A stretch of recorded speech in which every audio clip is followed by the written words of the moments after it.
and welcome to the Plant School podcast. I'm Rachel Tenney, and here we learn all about plants, how they work, how to care for them, and it's all taught in a way that anyone from beginner to expert can listen to, understand, and enjoy. So I hope that you will join me in Plant School.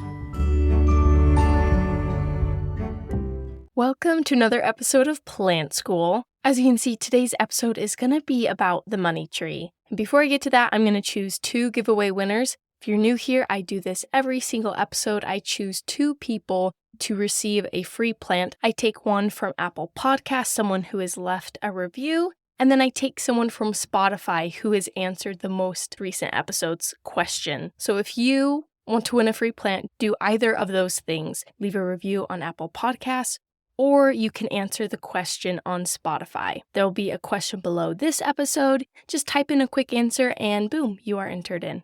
So our winner over on Apple Podcasts is Melissa Shawn. She said, I've been listening to this show for a while now as I began my love story with plants a couple years ago. I have a lot to learn and this show answers so many of my questions. The host is very easy to listen to and she does a great job on interviews as well as solo shows. I highly recommend this show whether you are new or old to plants. There's always more to learn and she keeps it interesting. Thank you so much, Melissa, for that very kind review. If you will email me at tenneyplants@gmail.com, that's TENNEY plants@gmail, I will get you set up with your free plant. And moving over to Spotify, I asked you guys to introduce yourselves because my last episode was kind of me talking about me. And it was so much fun reading everyone's answers and learning a little bit more about you guys and who is listening on this podcast.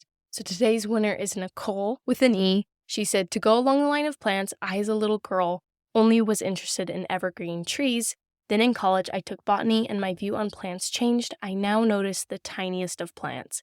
I love that. I feel the same way. So Nicole, thank you so much for participating, first of all. And go ahead and email me at tenneyplants@gmail, and I will get you set up with your free plant. And again, if you want a chance to win on next week's episode, if you're listening on Spotify, answer the question below this episode that you're listening to. And if you're listening over on Apple Podcasts, go ahead and leave a review. It's as simple as that. And the reason why we are able to do these giveaways is because one of my local nurseries is sponsoring this. So if you want to check them out, show them some love for their generosity in giving these plants away to my listeners, go check them out. It's onlinegardencenter.store. There will be a link in the show notes if you're interested. It's a family-owned greenhouse, and they're doing a great job at getting into the world of selling houseplants. So go support them at onlinegardencenter.store. So it's been a while since I have done a care guide, and for those of you who listened to my last episode, I talked about how I made the hard decision to unpublish my first 50 episodes of this podcast. If you want to hear more details, you can go listen to that last episode. It's episode 131. And I know that there were a lot of fun episodes in there. There's quite a few care guides and other stuff. So I'm going to be revamping and re-recording them and publishing brand new versions throughout this year. So for today, I am doing a plant that I have not covered before, but it was a plant that was requested from Sarah on Instagram. Thank you, Sarah. I think you requested it so long ago. I'm sorry. Sometimes it takes me a while to make my way around to suggestions that you guys make, but you as a listener, you're more than welcome to make future episode suggestions by DMing me at Plant School Podcast on Instagram, and that's probably the easiest way to let me know about your idea. So I like to start these care guide episodes by asking, first of all, what is the plant that we're going over? And for today, it's a money tree. So the scientific name is Pachira aquatica. Pachira originates from the indigenous Guyana, and it means sweet water nut. And aquatica comes from it growing in or near water. It is a member of the Malvae family or the mallow family, which includes plants like cacao, cotton, and the hibiscus plant. And then the common names of the money tree, there's quite a few. So there's French peanut, which I think is so cute. There's Guyana chestnut, Malabar chestnut, money plant, money tree, which are probably 2 of the most common. It's known as monguba in Brazil and pumpo in Guatemala, and some other names are bacota, provision tree, and the saba nut. Like I said, it's got a large variety of names.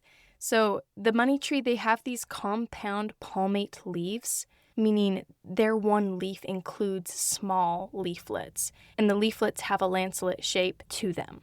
They do have thickened roots that have smaller roots coming off of those bigger roots, and the big roots serve as water reservoirs in case the plant receives little water. The money tree does flower, and they are fragrant and are yellow and white in color. They only bloom at night, and if they are pollinated, they produce these large seed pods with peanut-like nuts inside. And like I said, pollination is required for these seeds to form, so they will rarely produce these seeds indoors. Moving on to their symbolism, the money tree, as you can imagine, it's not much of a stretch, but it can symbolize good financial fortune, just good fortune in general, or good luck. If one of its leaves, I think they normally have about 5 leaflets on it, but if it has 7, it is considered a sign of extreme luck since it is so rare for this to happen. So if you happen to have a leaf that has the 7 leaflets on it, you're pretty lucky because that does not happen very often. The name money tree is actually rumored to have originated when a poor man prayed for money. He found Pachira aquatica, or the money tree, and he took it home and began to make money by selling the seeds of the plant. And this story is actually the reason why many businesses today, they will keep a small money tree near their cash register for that whole aspect of good fortune. And it's actually also recommended when you are thinking of where to place it in your home, to place it in the southeast corner because that corner is known to help promote wealth. Let's move on to where they originated. And this is kind of slowly getting into their history, but I like to start off where they came from. And if you've been listening to this podcast for a while, this is my favorite part, is diving into where they came from and how they got to where they are today. So in the wild, this plant is a tropical evergreen estuarian species, so it likes water. It's native to freshwater swamps, estuaries, and riverbanks in tropical rainforests from Mexico to northern South America. They can grow up to 60 feet tall in their native environment, so really big, not what you would think of with those small or mid-sized money trees that you see as indoor plants. So it prefers to grow where rivers often overflow or in like damp mountain forests, but you can also find it just growing in the wild in these sparsely vegetated, marshy, swampy areas, and they can grow outside in zones 9B through 11, so a pretty warm environment. All right, let's get into their history. So the money tree was named by the French botanist and pharmacist Jean-Baptiste Christophe Fusset-Ablette. I apologize if my French was really off. It's because I am not French. So he included it in his book, which I would say in French, but like I said, I'm not very good at French. I'm pretty sure it translates to History of Plants in the something. Guiana Francois. What does that mean? It's French Guiana. Okay, I got it. So, if for anyone that doesn't know, that's like what would you call it? A department of France over in South America. So obviously, our friend Jean-Baptiste Christophe Fusset-Ablette was writing a book about the plants in French Guiana. So since then, it has been introduced to numerous tropical and subtropical countries as an ornamental plant, including the USA, Africa, Asia, Australia, and the Pacific Islands. But there are actually a few places that it is considered mildly invasive. Those places include Brazil, the Dominican Republic, and the Federated States of Micronesia. So as of today, it's widely grown in Japan and in East Asia because its popularity has just exploded. It has been used for years in Japan as a bonsai species, but more commonly you'll see it in its braided form. And there's kind of a cool story to how money trees became braided, because that's normally how you will see them when you buy them. There'll be about 5 stems and they are braided together into a large trunk. Anyway, so the story goes is that it was a Taiwanese truck driver who first braided and cultivated the money tree this way. He had a single flower pot, and I guess he thought it would be cool. There's no explanation to as why he did it, but that's the thought of how it became popular, and it is still braided by hand to this day. And the cultivation of this plant being braided is actually not very old. It only goes back to about the 1980s to where we started to see it, and it became very popular. So growers, they will breed several individual seedlings together in the same pot, and while they are very young, they will braid their stems slowly over time, and as they grow, these stems will fuse together and it becomes one trunk. It's thought maybe it started with that Taiwanese truck driver, but it also became very popular in Japan, and then it slowly started to move to East Asia, and today, that's normally how you will find it, is with that braided trunk.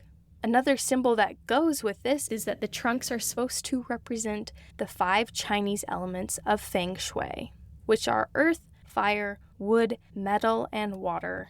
5 is also a lucky number in China, and the 5 leaflets that it normally has, and the 5 petaled flowers that it has, and those 5 trunks makes this plant just the extreme luck charm. They are also often decorated with red ribbons and other Chinese symbols of good fortune, because why not? It's just a very common cultural thing that they'll do. And just as a note, these stems are braided into one trunk to give them a more substantial trunk. It doesn't necessarily need to happen to have a happy money tree. You can have one that just is one single stem or one single trunk, but it does help them have that aesthetic, and it keeps it rather sturdy. So to this day, they are very popular all over the world, and they play a big role in multiple economies. So for example, in Taiwan, their exports of the money tree in 2005 amounted to $7 million for just this one plant, which is pretty impressive. It is also cultivated in Hawaii and California, so if you're in the US, that's primarily where those plants are coming from. So kind of taking a step back, I want to focus on their seeds or nuts that they have, because those are kind of historically important. So they have been used as food and as medicine. They can be eaten raw or cooked or ground into flour. And when you cook them, they're said to have a flavor similar to a European chestnut, and the raw form tastes more like a peanut. And it's interesting because as I was looking at this, specifically its seed and how to eat it, and if you should eat it, there were so many conflicting studies. So historically, we see that people have eaten it, right? And they've been okay. It's continued to this day. But there are some studies that show that you should not eat it because it has cyclopropanoid fatty acids, which are a carcinogenic, meaning it can cause cancer. And there was even a study done with rats where they ate the raw form of these little nuts, and 5 of the 6 rats died from consumption. So it's kind of confusing. Perhaps it was just poisonous to the rats, and obviously it's not as potently poisonous to humans. Just know if you want to go and try and eat one, that there's just some conflict surrounding that subject. But besides their seeds, you can also eat young flowers and also young leaves. You can cook them, eat them just as you would a vegetable, and then medicinally, Pachira aquatica is used to treat hepatitis, stomach complaints, headaches, anemia, high blood pressure, fatigue, and as an anesthetic. The bark of the money tree has also been known to help with treating burning skin if you boil it and make a cold water infusion. Also, it's been reported that you can use bark of the money tree, you can boil it down and make a blood tonic with it, and also you can use crushed leaves to make a cold water infusion to treat burning skin. So a lot of different uses. Many of these had no studies to back them up. This is just kind of culturally what it has been used for over time. Besides medicine, the money tree has also been used to create a variety of goods, including soap from the oil within their seeds, and the fibrous material in their bark has also been used for caulking boats and used as cordage to make ropes. And you can also use the bark to create both a yellow and red dye. The wood is very soft and possesses kind of a low durability, and when you grind up the wood and make it into a pulp, it can be used in the production of things like paper. And lastly, the money tree. It has so many uses, it's pretty crazy. It has been used as an insecticide, with the fruit being spread along the ground as a deterrent to sand fleas. So the money tree has quite a rich history. So many uses to it, and also just a lot of symbolism tied to this plant, especially in the East Asian communities. It was a lot of fun to learn about. So now we're going to pivot and move into the care. And I'm going to be going over how to care the potted version because I mentioned that you can use it as a bonsai. And the bonsai needs a little bit different care. So we're going to be focusing on the potted version that you would normally find like in your big box stores like Home Depot or at a plant shop. So let's start by going over how to water this plant. You want to water your money tree when the top 2 inches are dry. Poke your finger in there, see if the soil is dry and if it needs water. If it's wet, forget about it for a few days. If it's dry, go ahead and water it. Overwatering or sitting in a wet potting mix can lead to yellowing leaves. So if you do notice your leaves yellowing, check your watering, make sure you are letting that soil dry out just a little bit. And if you do suspect root rot, where those roots have been sitting in wet soil and they're starting to decay, you can pull the plant out. You can remove the soil, look at the roots, and cut off any that are brown and mushy. That is a sign that they have been infected from root rot.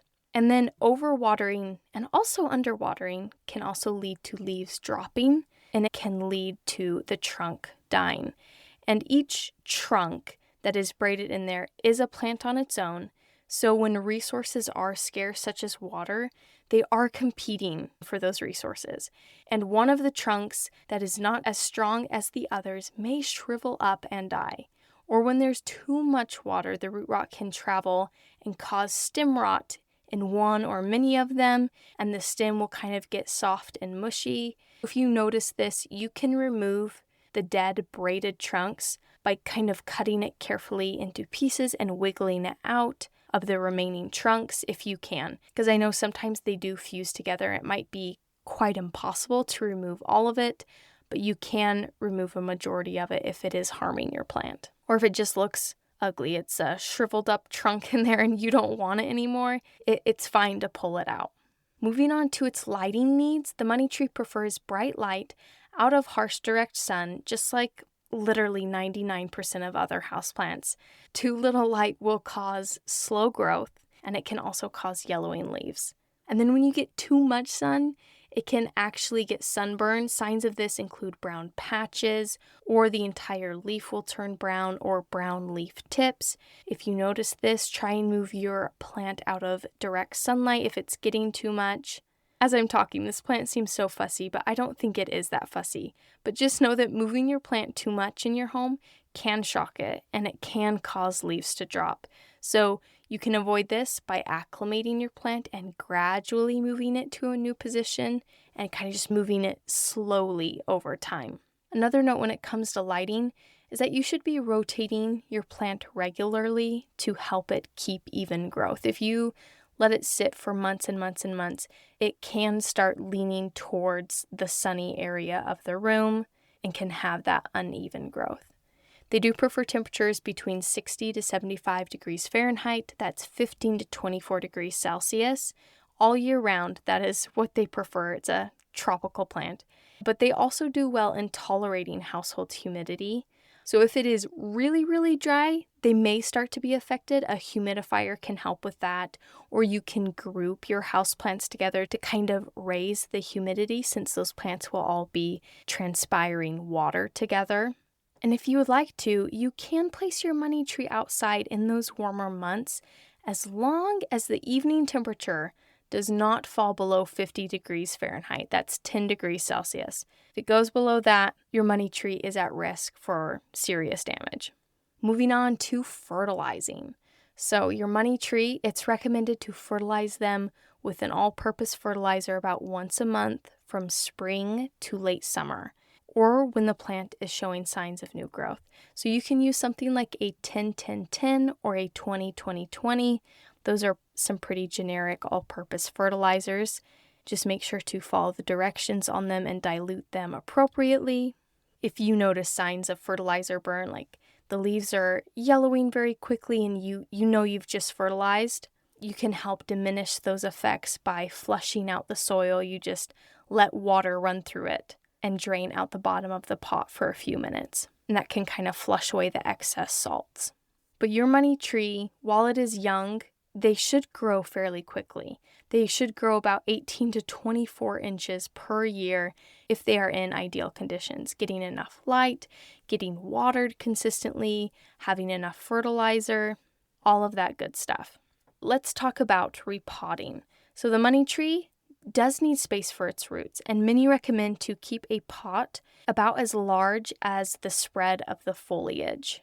Some signs that it does need to be repotted is roots coming out of the pot on the top or the bottom, growth that is slowing down, or water is not being absorbed in the soil. And this is because the soil is mostly just roots. There's not much soil in there. And it is recommended to repot in early spring or summer when your plant is getting plenty of sun and it is growing. They do prefer a well-draining soil, so when you do get some new soil for it, getting a mix that includes peat moss, perlite, and sand is ideal. And they can also be grown hydroponically with no soil. If you are into that, money trees are a great one to kind of fiddle around with. When it comes to pruning a money tree, generally it doesn't need much pruning. They can grow up to about 6 feet tall, and as they grow, you want to be braiding them and tie them with a loose string at the top and just adjust it as time goes on and as they keep growing. Of course, you can feel free to remove like any overgrowth or damaged leaves and prune those off, but structural pruning, if you want to do that, it can really help maintain the shape you desire. It's best to do this in those bright, warmer months where the plant is growing more and can bounce back more easily, and you want to make cuts that will help the plant continue in the structure that you want. If you want them to continue to be braided easily, cut off any growth that is not aiding in that, just be sure to remove no more than 25% of the plant at a time. More than that can really stress it out. All right, let's talk about propagating. So they can be propagated by stem cuttings, and I should say it's softwood stem cuttings, or air layering, or by seed. So let's start with softwood stem cuttings. You can place them in soil or water. You simply take a cutting from healthy new growth being key. You want it at least 6 inches in length and have several nodes. Those are those little areas where growth is taking place. And you can remove the bottom sets of leaves, keep the upper 1 to 2 sets for photosynthesis so the plant doesn't die, and then you can apply powdered rooting hormone powder and place the cutting in water or soil, whatever you prefer, and just keep the environment moist. And within about 8 weeks, the cutting should start producing viable new growth. Next for propagation methods is air layering. And if you're familiar with that method, you simply are making a cut all the way around the stem of the money tree. From there, you can apply rooting hormone powder, and then you're going to pack on either sphagnum moss or soil and tie it all up in a clear plastic wrapping and secure it with string or some other fastener on the top and bottom of the clear plastic wrapping. So it kind of creates this ball of moss or soil around the cut that you made. From there, roots should start coming from that cut, and once you notice those roots and they are over 2 inches long, you can go ahead and cut off that piece that is air layered and place it in its own pot. Last way to propagate is by seed. So the seeds can actually be kind of hard to come by, but they have a very high success rate of nearly 100%. So pretty good odds there. They take about 5 to 10 days to sprout, not very long at all. And so if you are interested in growing a houseplant by seed, honestly, this is one of the most promising that I've ever seen. Other ones can be pretty tricky. This one does not seem to be one of those.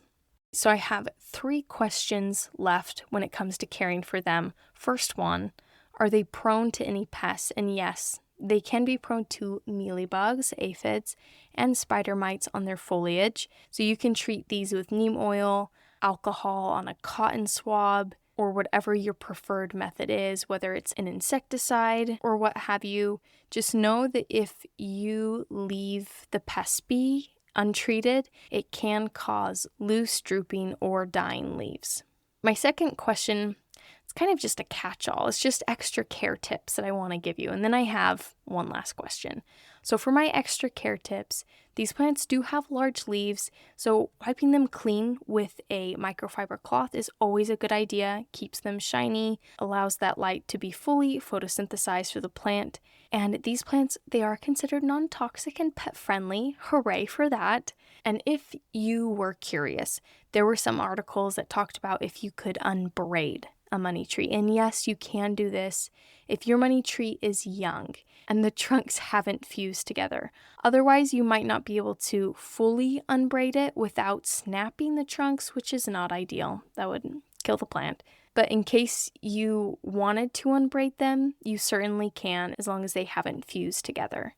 All right, my last question. How long does a money tree live? Well, if you give it the right care that we've talked about today, the money tree, it can live for about 50 to 150 years. I think this plant is one of the longest lasting I've seen in a care guide episode. It makes sense why it's an ideal bonsai species, because bonsais are often cultivated and cared for generations. So this would be a perfect one for that. And that concludes the history and how to care for a money tree or a Pachira aquatica. Thank you so much for listening to the Plant School podcast. I hope you will join me in 2 weeks for a brand new episode. Thank you so much for being here and for listening to the Plant School podcast. I hope that you will join me for our next episode. And if you would like to support this podcast and keep it going, there's a link down in the show notes of this episode where you can donate to this podcast. And I really appreciate all that help. Or you can go to my merch store, which is also linked in the notes of this episode. And you can find some really cool plant-related shirts and stickers. And if you want to support the podcast but spend no money, feel free to share it with a friend, leave a review. All these things greatly help me out and allow me to keep doing this. Again, thank you so much for listening and for being here at the Plant School podcast.